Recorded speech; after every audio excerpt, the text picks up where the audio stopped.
Hey, good morning. Happy Wednesday. How's it going? Excellent. And I'm so glad to hear it. For those of you who were on early this morning, you caught the theme, right? It was the physical theme. We had Olivia Newton-Johns from back in the 80s and then Dua Lipa's from just last year, both called physical. Ooh, baby. Because you know what? It's the summer, baby. It's time to get physical. What do you think? Maybe that's not exactly what physical looks like for you, but I don't know. All right, so let's get started this morning. We have a whole lot to cover, so exciting. And our first bit for you this morning is my good friend Ellen. So let me grab her real quick.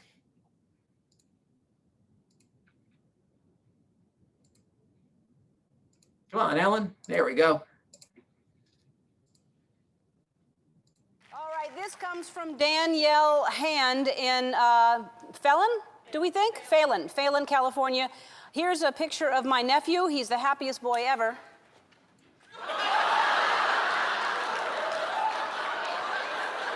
Wow. Now, you see, it looks dangerous, but I'm sure they took him down by the 26th. Because they dry up if you leave them up too long. Emily Williams in Foley, Alabama. My friend posted this on Facebook, and I had to share it with you.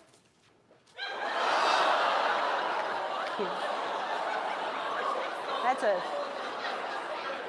a great holiday photo. I don't know which holiday it is, but it's some sort of a holiday that celebrates blue.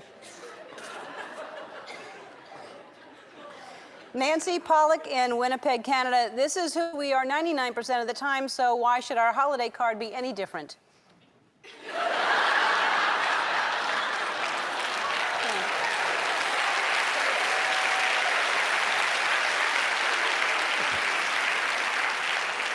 That's too bad. The mom's eyes are closed, so she probably closes them a lot.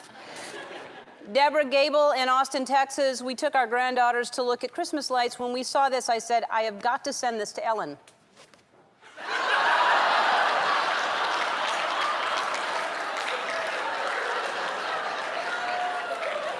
Why me? If your tree looks like this for more than 4 hours, you should see a doctor.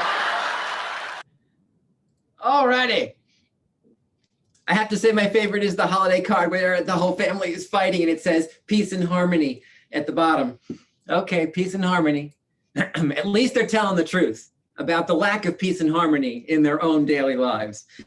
Speaking of peace and harmony, where's my good friend, Jose Vladimir? There he is. I see him. Good morning, Jose. Good morning, everybody. That was hilarious. Let's get physical. Now, you wonder why we are so stressed out with pictures like that. I don't know. I will not send you any pictures of my childhood. It wouldn't be cool. In today's morning mortgage topic, I would like to talk to you guys about interest rates. What is it? What are they? I'm sure you've heard a lot of your customers ask questions about, hey, I read in the paper that interest rates are 3%. There's an average of 3% interest rates, but yet my lender is charging me more. Why? Well, I want to talk to you guys real quickly about that. Interest rates are a measure of risk. And what type of risk are being measured by interest rates? There are two types, actually. There are transactional risk and market risk. With transactional risk, what the lender is looking at is credit scores, down payment, or how leveraged is the transaction, the type of property that is being financed. Is it a single home, a condo, or a multifamily? The use of the property. Is the property a primary or investment? Is the applicant also getting maybe lender credit, or are they paying or not paying escrows with their mortgage? Or how about this? How long are they locking the interest rate for? 30, 45, 60 days, 90 days?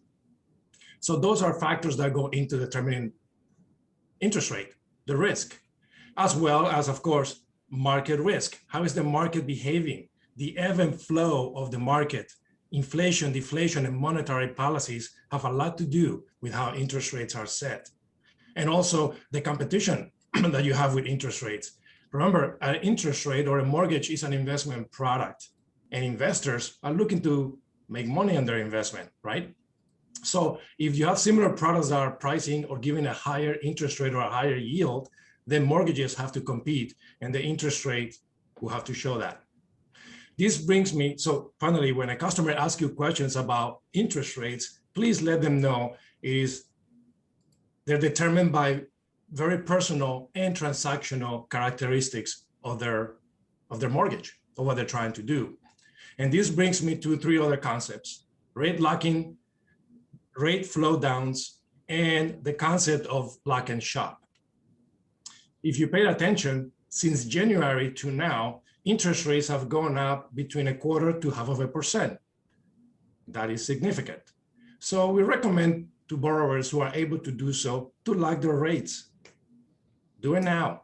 If you like the rate that you're getting, lock it. Don't play with the market. You can see right now there's a lot of market pressures.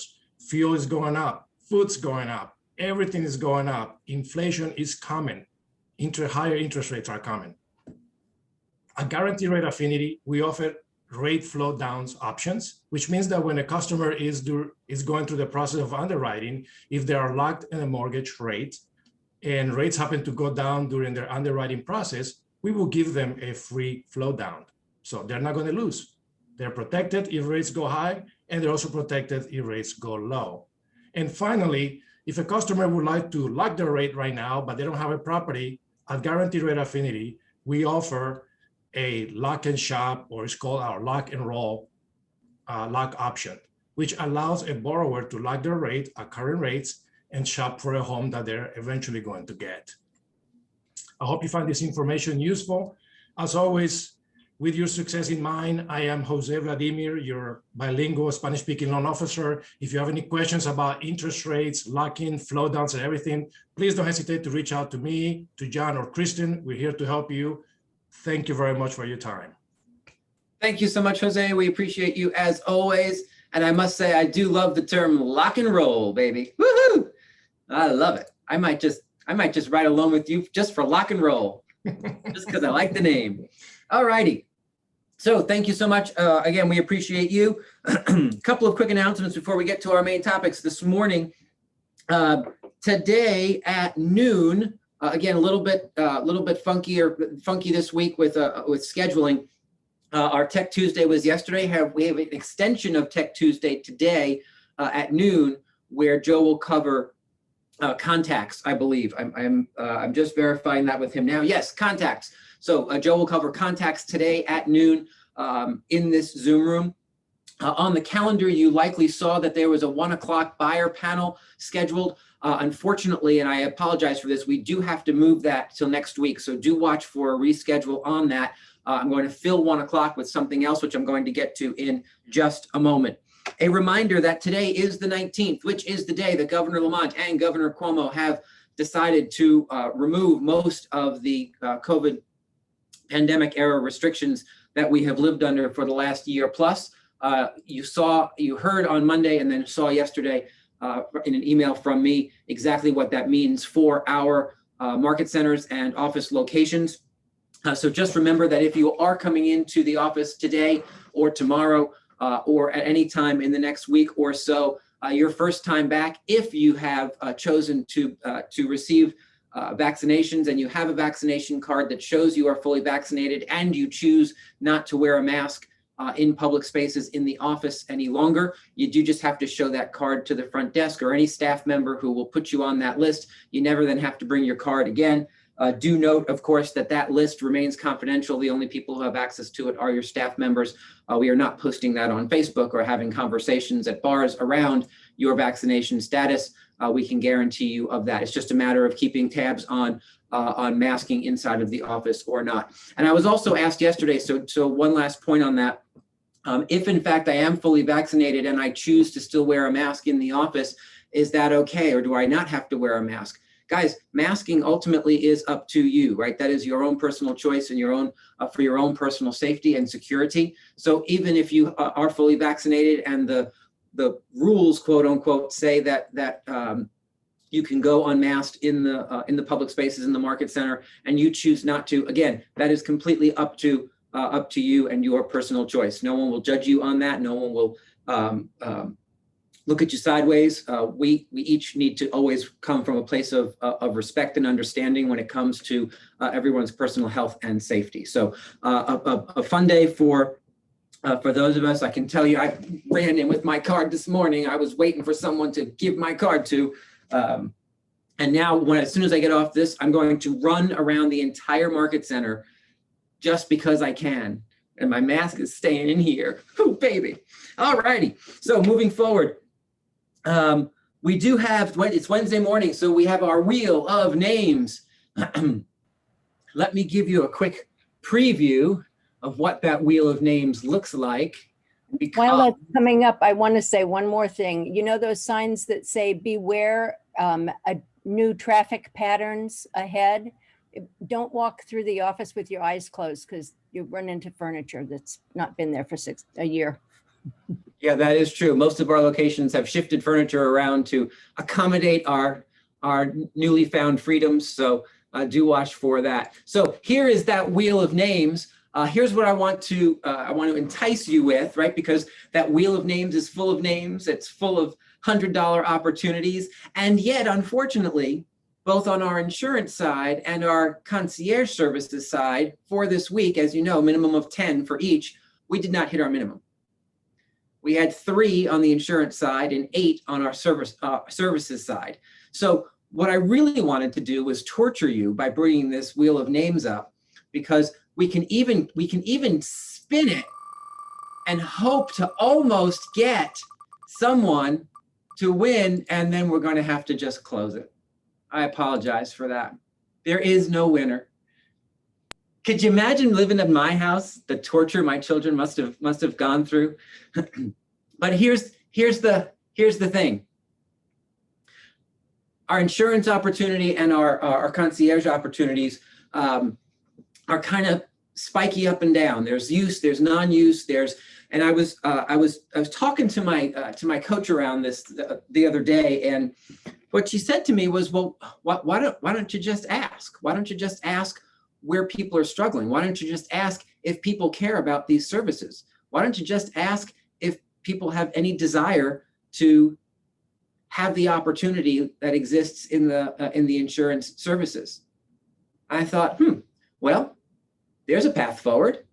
And so knowing that we now have 1 o'clock today open, right? For anyone who chooses to, I will be here at 1 o'clock. If you want to have conversation around, just an open, honest conversation around opportunity, not around why you are or are not utilizing the insurance services, not why you are or are not utilizing the concierge services, although we can certainly have those conversations as well. But I'd love to have just an open and honest conversation around opportunity, because everything we do here has everything to do with bringing you more opportunity. I wore a shirt today that was kind of on purpose, because, can you see my shirt? What does my shirt say? Can you read it? It says one team. Now, I don't know about you, but I take that concept really quite seriously, right? And I believe in that one team concept. I believe in us all facing the same direction, and that when we do that and then take steps as one, we are unbeatable. And so when we come to the table with opportunity, and then that opportunity seems to kind of falter or not really be embraced, it makes me wonder if we've misstepped. Not if you've misstepped, but if we've misstepped. And so that's really what I'm asking today. So if you have some time at 1 o'clock, I would love to just have a 15 or 20-minute conversation around what that looks like, because we're working really hard on our side to continue to dig and find more of those opportunities, that as one team, when we all plug into those opportunities, we all succeed and we all achieve at a higher level, right? And so if that's not what is of interest or importance to everybody as a team, well, then we'll spend our time developing other things, right? So we want to get some feedback and hear from you on what's important to you and the consistency with which some of these things can show up, because they're indicative of larger things, right? Many of you have come to me and said, I'm looking for more opportunity. I'm looking for investment opportunity. I want to belong to a market center. I want to, from an investor's perspective, I want to, if Gary really takes the company public, what does that mean for us? How can we participate in all of that, right? Those are larger, bigger opportunities.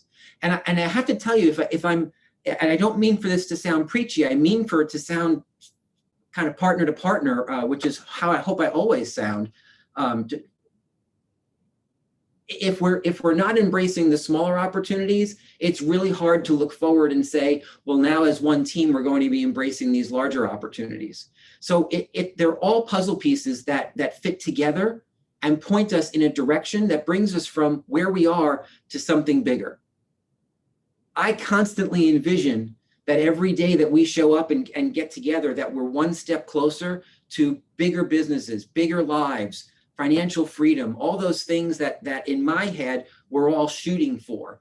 Again, if that's only in my head, it would be really helpful to know that now so that we can make some different adjustments on our end and adapt to what it is you're telling us. So 1 o'clock today, an opportunity conversation, as well as a services and insurance conversation. If you just don't understand what it's about, if you just don't know how to use it, if you just don't know what to do or why it's important, pop in at 1 o'clock and I will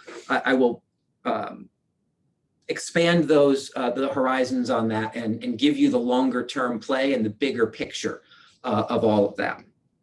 So with that, we have a listings conversation to be had. It is Wednesday. Probably should put my jacket back on, right? Because now I feel undressed. All righty. So it is listings Wednesday. We're 2.5 weeks into our new listings challenge, which, as you know, is 45 a week. 2.5 weeks in, that means we should be at about 112 listings. And as of this morning, we are at, drumroll please, 93 listings. We're out of 112, so we're this close to being right on target. We are now 2.5 weeks in, 19 listings behind where we should be. So what I'm going to ask in terms of adapting the challenge is that at least for the next week or two, we move our target from 6 listings a day up to 9 listings a day, so that we can make up those 19 and then get back on track and stay on target, right? Who's up for raising the goal so we can get back on target so that we end May at least where we should be, if not better, so that we have an easier time staying on track in June. Okay, well, the 3 of you who raised your hand, I appreciate that. The rest of you, I'm certain that you were thinking it in your head. And again, why the listings challenge? Well, the listings challenge has everything to do with keeping a focus on the things that drive your income, right? And so when we stay focused on the things that drive your income, guess what? Everybody wins. So I don't want you to ever hear this from a preachy perspective. It's always said and designed to be a help to bring focus to the things that are important in how you run your business. So I promised you some list conversations this morning, and what I really wanted to do after giving you those listing numbers is go back and open it up to you for the last few minutes that we have to say, those of you who were on the Via Williams call yesterday, there was about 100 of you on the Via Williams call yesterday. What did you hear specifically from Via as to what you could and should be doing right now to go and find more listings? Because there were a bunch of really great ideas that were shared about finding and focusing on new listings. And I'm curious if you can pop some of those on there. So just unmute and I will call on you as you unmute. Let's go with at least 3 ahas from yesterday as it relates to listings. Go ahead, Jeannie. I loved when she said the speed of the lead. We always talk about we have to get in touch with our leads 5 minutes. She said 120 seconds. So that to me was. Yeah, speed of the lead is crazy important, right? And so that 2 minutes or less, it's nuts when Jeannie says, yeah, you know, our standard is 5 minutes. Like most of us turn around and say, holy Christmas, like 5 minutes is crazy. And for Via to come and like cut that less than in half to 2 minutes, that just is here's what's fun about that. It's just another systems challenge, right? What new system do we need to put in place to make sure that we have speed to the lead and that contact is made within 120 seconds? I love that. What else? Yeah, Debbie Orr. I loved when she said, we are not the greeter at the open house. We're there to persuade somebody to do business with us. That was, Jeannie, to use your gesture. Yeah, right. It's about having an appointment goal. My big aha from that conversation was so many of us either don't have a goal at an open house or we have a leads goal, like we're going to get some leads. Well, what if you stopped caring about leads and started focusing on appointments? What if you went into every situation that you were going into and focused on obtaining an appointment? My success in the next 2 hours is my ability to obtain an appointment. Do you see how that change in your head will change your actions and change how you speak to people? And her appointment is for that day, not 2 weeks from now. Are you ready to make an appointment with me today? It's all urgency. It's really setting different expectations for yourself, right? Which then, as you follow through on those expectations, you get to different results. Go ahead, Dan. Yeah, I think to kind of piggyback on what you were saying, that the open house conversation that she was having around, like, okay, when she asked everybody, what's the goal of an open house? I think she then, like, throughout the rest of her presentation, kind of took that same focus on the outcomes to everything in her business. Right. And I think it's a really powerful question to ask. Like, what if we were to rethink the outcomes that we're looking for in the activities that we do every day? Right. What if we were to rethink the outcomes of what we're expecting when we make our care calls to our database? What if we were to rethink the outcomes that we're expecting when we go on an appointment, or when we talk to a seller, or when we do an open house, or when we go out to show properties, right? What if the point of showing properties is to write an offer, like that day, not to get a better feel for our agents, or a buyer consultation, or a listing consultation, or whatever it is, right? I thought that was really powerful. Just rethinking the outcome. Yeah, I love the script with buyers that says, let's not go show you houses, let's go take a house off the market. Yeah.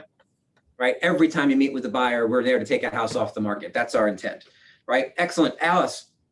I liked what she said, that all of our ads should have a call to action mousetrap. Yeah. Remember that game Mousetrap? That's kind of what I pictured. Like the potential lead, all the stuff happens, and boom, at the end, bam, they're in your mousetrap, right? And now you've got that opportunity captured to be able to convert it to an appointment. I also love the golden letter and the golden text. I don't know about you, but those to me were very specific listing generation tools, right? The golden letter that basically says what, Debbie? Because you've been using it, or Chris, you guys have been using these golden letters. What do your letters say? It's what's your magic number? If you were going to move, what would the number on the check have to look like? And basically you ask that question. I liked that she said, no matter what they say in the conversation with you, I don't want to move now, there's nothing for me to do. You ask that question anyway. If you were going to move, where would you move? And what would the number have to be to make you move? Yeah, I love that. Don't stop the conversation just when they say, no, I don't think now's the time. But if you were going to move, it opens up a whole new possibility. And here's the golden text version of the golden letter, right? What if everyone on this call decided that in the next week you were going to send this text to every single person in your database? I don't know that there's a reason why everyone wouldn't, right? The market is crazy right now. Houses are selling for more than they're worth. What's the price that would cause you to sell your home without putting it on the market?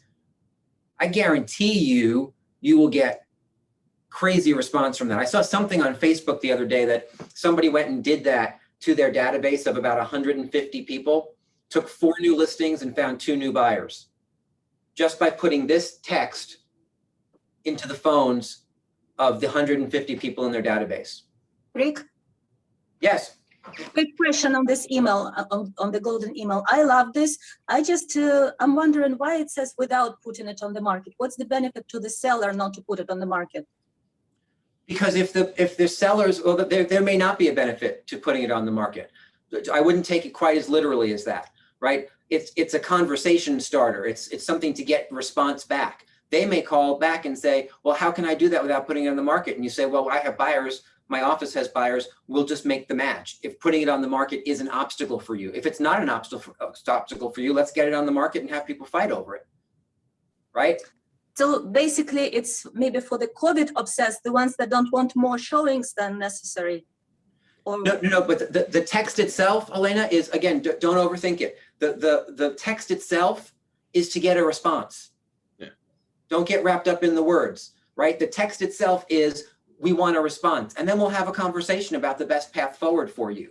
It says without putting it on the market, because the idea is if you're making outbounds to your database, they have not stood up in the morning and made an inbound to you. So they haven't decided to wave their arms and say, I want to put the house on the market. So we're going to make it as simple and easy as for them as possible to obtain a high number by saying, what's the number that would cause you to sell without putting it on the market?